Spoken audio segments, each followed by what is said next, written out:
Hi guys, welcome to another tactical video. This one's for Sisters of Battle, and it's Ministorum Priests this time. The models you see before you are from Necromunda.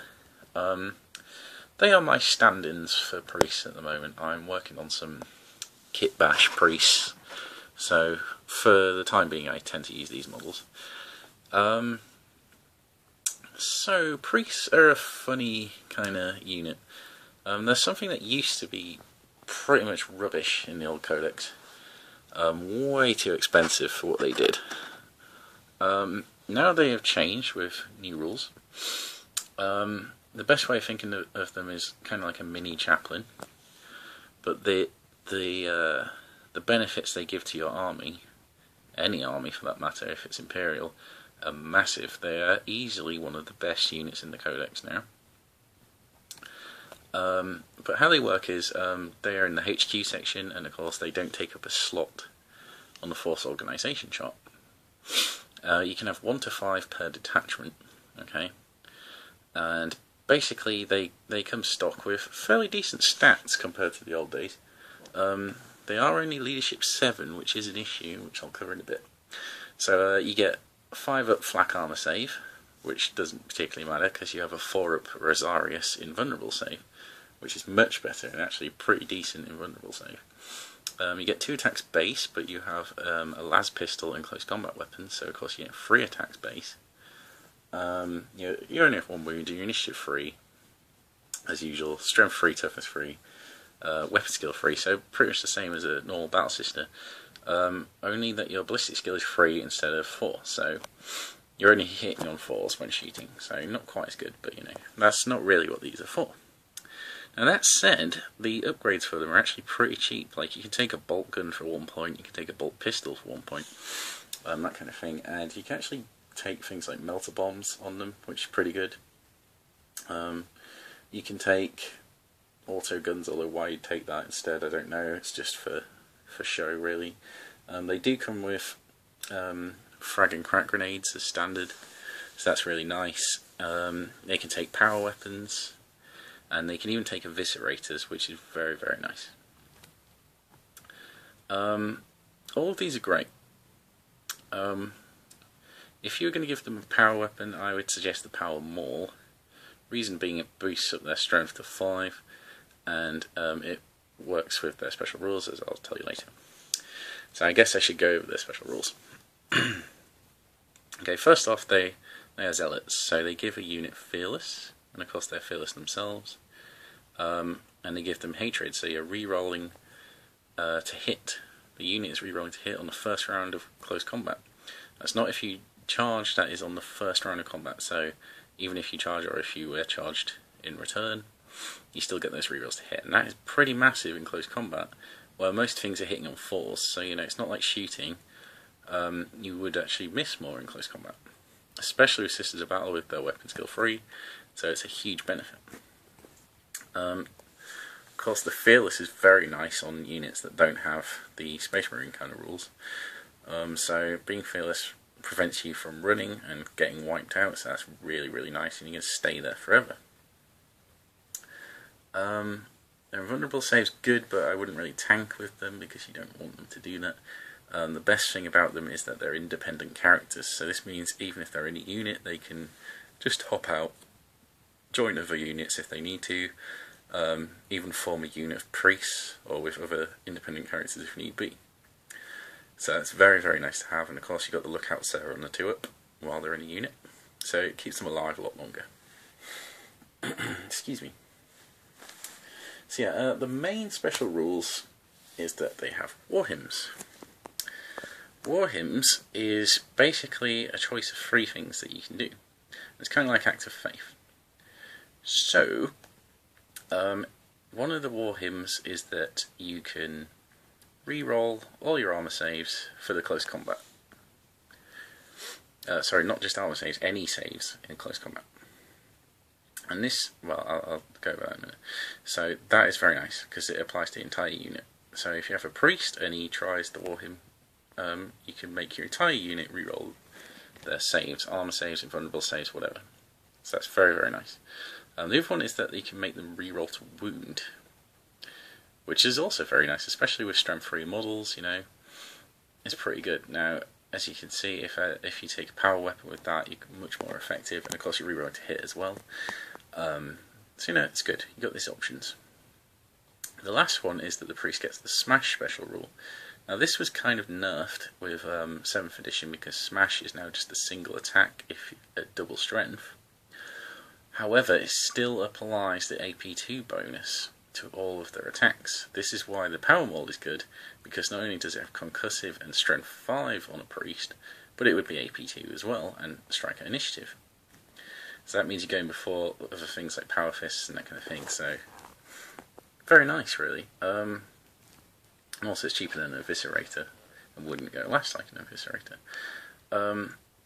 Now if you did the smash attack, what you do is you make a single attack instead, and you're very likely to hit, and of course very likely to wound, and with a power mold that would work out as strength 8 AP2, so you know you can double out people and cause instant death that way, and of course it's happening at initiative as well, so you know, pretty good. The best thing, I'm sure you've noticed this really, the best thing you could do is take multiple priests in a unit like this, because then you can choose all of the effects instead. So you could have one priest doing the reroll saves, one priest doing reroll wounds, and another one geared for close combat or something doing smash, or just as a backup in case one of these fail their test. Now here's the other thing. 7th edition made it harder to pass the war hymns. Reason being is because it's a leadership test. Priests have leadership 7. Now, how it used to work was you used the highest leadership in the unit, which could often be 9 or 8 or 10, so you'd have a decent chance of passing it. Now you purely use the model's leadership, so leadership 7 means it's more or less 50-50 that you're going to get it or not. Oh, okay, not 50-50, but you've got a good chance of getting it, but at the same time, you've got a much higher chance of failing than you used to. So that could be a bad thing, and you know you can take multiple priests to offset that because they are cheap. They're only 25 points each before upgrades. Now another upgrade you can take with them is they can actually take plasma guns. As you can see on this one here, I've got a plasma gun. There is no real way of taking plasma guns in a system battle army other than on priests, so this is pretty massive because it opens up some opportunities. Now if you paired them with Battle Sisters, they can take advantage of their Act of Faith. So you could use the Preferred Enemy Act of Faith to reroll those ones to hit, so you don't have to worry about it gets hot. And they're going to be slightly more accurate, and of course they can reroll to wound as well, so that's always nice on a plasma shot. Alternatively, you could put them with Dominions, so they have Ignore Cover Plasma. Quite a few options really. Of course it's 15 points for the upgrade on a 25-point model, and you know you're starting to get to a lot of points for the model that's shooting, and it could still kill itself for some bad rolls.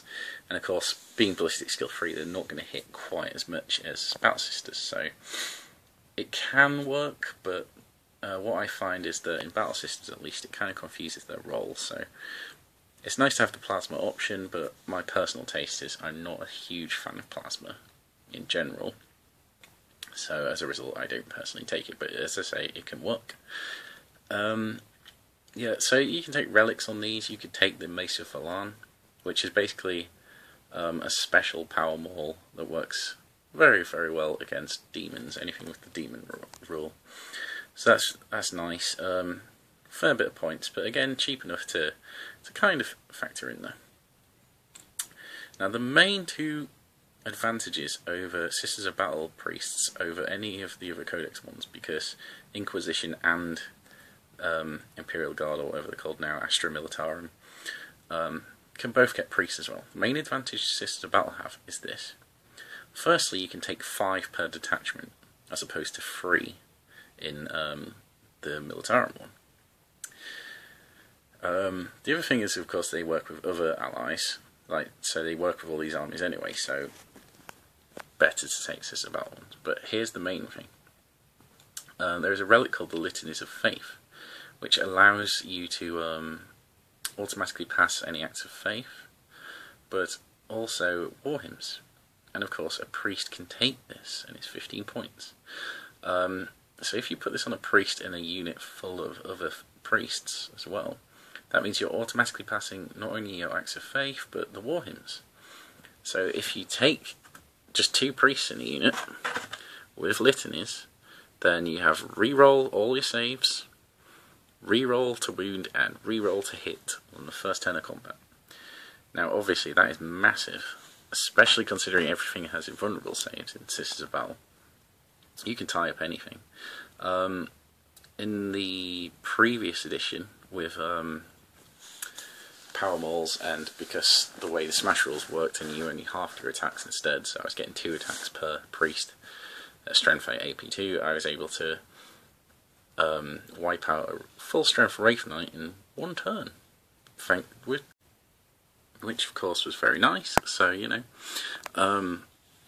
you won't quite be able to do that now as easily, but you know, you can still get a similar effect with enough priests in the unit. So yeah, there are massive benefit to any Imperial army really, especially Sisters of Battle, because it makes them fearless, which is huge, and of course it makes them, even the most basic unit, a melee powerhouse and something that your opponent doesn't want to do. So basically they have all these units approaching them. They don't want to get in rapid fire range of them because you'll shoot them. Don't want to get into assault with them because they'll get tied up or wiped because of the priests. So you can't stop them shooting. So they have to keep away from you and at range, and there's very few armies that can do that effectively. And you're going to kind of trap them eventually, especially if you've got the Dominions coming in, Seraphim, anything with speed going in. And you know, they're going to get strangled basically, and they're going to get caught somewhere, somehow, and you'll just evaporate units. And basically it's the priests that are the linchpin that hold that all together, because it means even a simple unit of 5 Battle Sisters with a single priest can hold out for a very long time. So my favourite place to put priests at the moment is to take 1 for each squad of Battle Sisters. I take 9 Battle Sisters. I put a Flamer and Heavy Flamer in each unit. I put a Combi Flamer on the Sister Superior, and I give the priest a Combi Flamer as well. I shove them all in a Rhino, and there you go. Troops choice. It's cheap, and of course it's resilient, and they can basically drive forward, get out, unload with preferred enemy. There are very few infantry things that can survive that kind of firepower. And of course I've got lots of these units, so it's very nice to have. That said, they also go very well with Repentia if you're willing to take that fleet hit, as in losing the fleet. They go very, very well with things like Difficult Assassins or Battle Conclave. They go very well with Celestians, so you know, there's a place for them everywhere. It does mean that Sisters of Battle, when you're making an army list, it's going to end up being skewed towards the HQ section quite heavily. But you know, that's just the way it goes, and you know, they're very worth the points. It's, as I say, easily one of the strongest choices in the Codex. So if you haven't used them yet, I highly recommend using them. You can use alternative models if you don't like the Games Workshop ones. They're quite hard to find after all. That's why I'm making my own at the moment. But for now, these stand in okay. So yeah, that's pretty much it. Hopefully this video has been useful for you. If you'd like to know anything else or you have any questions, just feel free to ask. If you liked the video, click like, and of course subscribe for more tactical videos in future. Thanks for watching.